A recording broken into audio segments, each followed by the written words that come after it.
Shalom Bapak Ibu Saudara-saudari yang dikasihi dan mengasihi Tuhan. Kita bersyukur kalau hari ini kita boleh ada sebagaimana kita ada, itu semua karena kasih dan kemurahan Tuhan.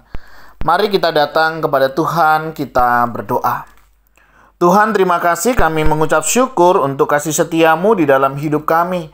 Kami bersyukur Engkau boleh menyertai dan memberkati kami. Hingga hari ini Tuhan, kami boleh ada sebagaimana kami ada. Kami tahu ini semua karena kasih kemurahan-Mu. Sebentar ya Tuhan, kami akan membaca dan merenungkan firman-Mu. Berfirmanlah dan biarlah kami mengerti apa yang menjadi kehendak-Mu di dalam hidup kami.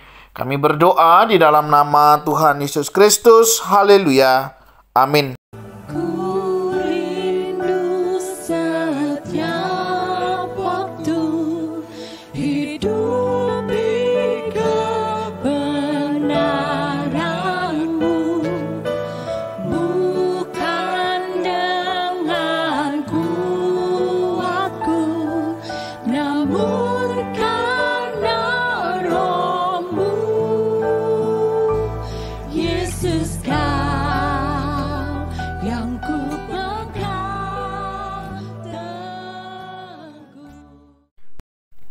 Ayat firman Tuhan yang menjadi renungan kita hari ini terambil dari Matius pasal yang ke-27 ayat yang pertama hingga ayatnya yang ke-10.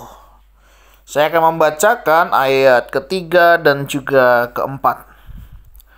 Pada waktu Yudas yang menyerahkan dia melihat bahwa Yesus telah dijatuhi hukuman mati, menyesallah ia, lalu ia mengembalikan uang yang 30 perak itu kepada imam-imam kepala dan tua-tua dan berkata, "Aku telah berdosa karena menyerahkan darah orang yang tak bersalah."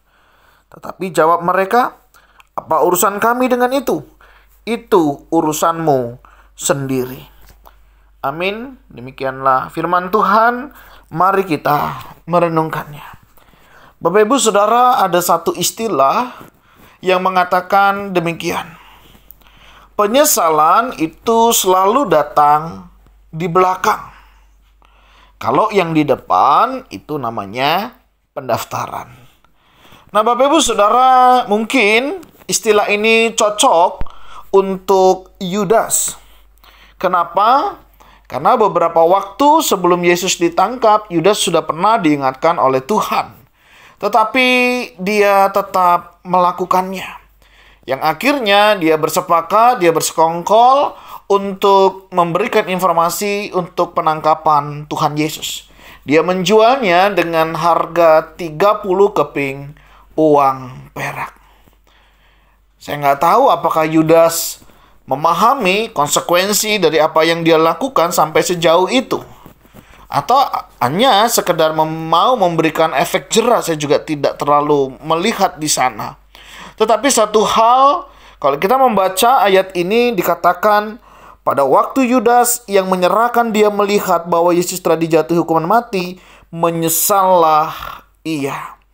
Nah, Bapak Ibu Saudara, ada satu kata penyesalan yang disampaikan oleh Yudas. Dia menyadari bahwa dia telah salah melakukan itu semua. Dia sadar apa yang dia lakukan itu sesuatu yang salah.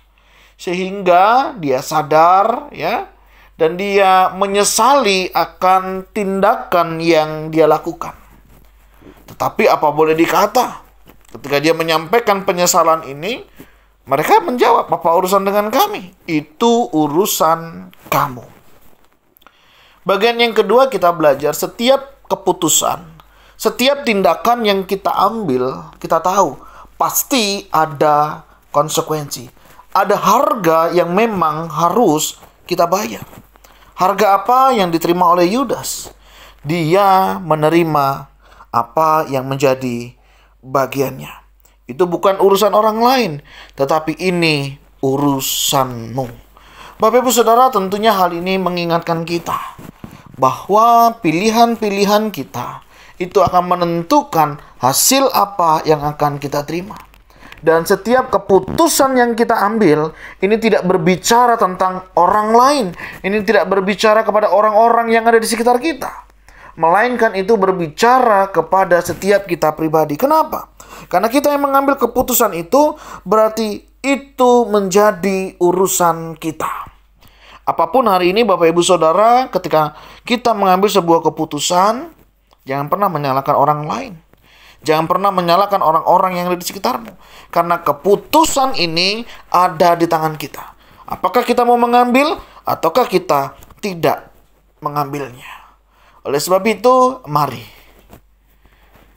pikirkanlah matang-matang sebelum kita bertindak. Karena penyesalan selalu akan ada di belakang. Kalau itu yang menjadi penyesalan kita, ingat, semua keputusan itu ada di tangan kita.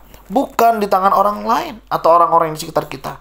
Sehingga kita tidak bisa menyalahkan orang lain. Yang ada adalah, mari kita introspeksi di dalam diri kita. Kenapa hal ini terjadi di dalam hidup saya? Kenapa peristiwa ini bisa terjadi? Saudara, ingat keputusan-keputusan itu kita yang memutuskan, bukan orang lain. Kalau orang lain mungkin memberikan sumbangsi, pemikiran. Tetapi setiap keputusan itu ada di tangan kita. Yang menjadi perenungan kita, pertanyaan kita. Sudahkah hari ini kita mengambil keputusan yang benar? Karena apapun keputusan yang kita ambil hari ini, semuanya memiliki konsekuensi. Dan ada harga yang harus dibayar.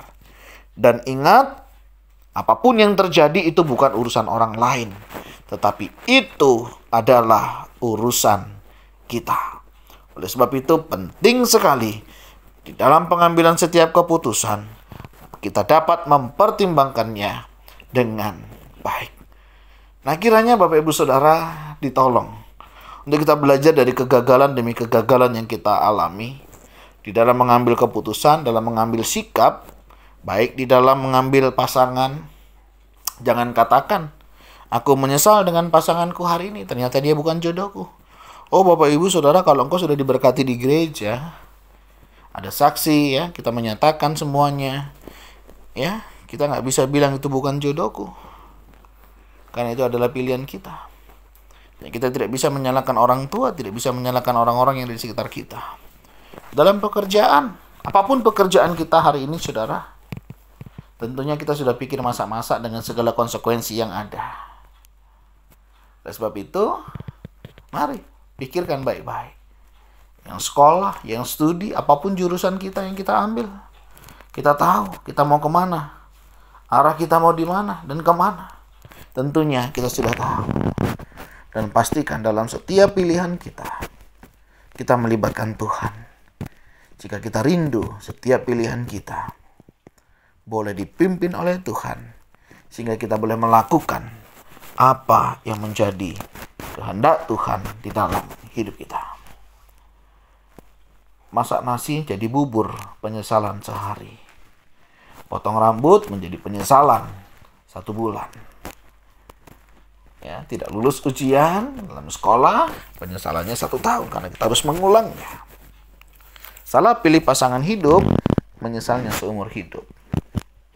Tapi salah pilih juru selamat, penyesalannya selama-lamanya. Silakan apapun saudara bisa lakukan dengan pilihan saudara. Tapi ingat, segala sesuatunya akan kita pertanggungjawabkan di hadapan Tuhan. Tuhan, terima kasih. Hari ini Kau mengingatkan kami untuk kami boleh belajar sekali lagi di dalam kami mengambil keputusan. Kami tahu Tuhan tidak mudah memang, tapi kami rindu melibatkan Engkau di dalam setiap keputusan yang kami ambil. Tolong kami ya Tuhan, berikan kami hikmat-Mu, sehingga apapun yang kami pilih, baik dalam pekerjaan, dalam rumah tangga, dalam usaha, dalam membangun apapun itu Tuhan, kiranya Engkau menolong kami, berikan hikmat, sehingga kami tidak salah langkah, dan biarlah kami melakukan apa yang jauh lebih berkenan dan yang memuliakan nama Tuhan. Terima kasih ya Tuhan, berkati setiap kami yang hari ini sedang menjalani hari-hari kami dalam segala pergumulan yang Tuhan izinkan. Biarlah kami tetap taat setia kepada Tuhan dan menyerahkan seluruh hidup kami kepada-Mu ya Tuhan. Kami berdoa di dalam nama Tuhan Yesus Kristus. Haleluya. Amin. Bapak Ibu Saudara, demikian renungan kita hari ini. Kiranya setiap kita boleh diberkati dan senantiasa tetap taat dan setia kepada Tuhan. Tuhan Yesus memberkati kita semuanya. Shalom.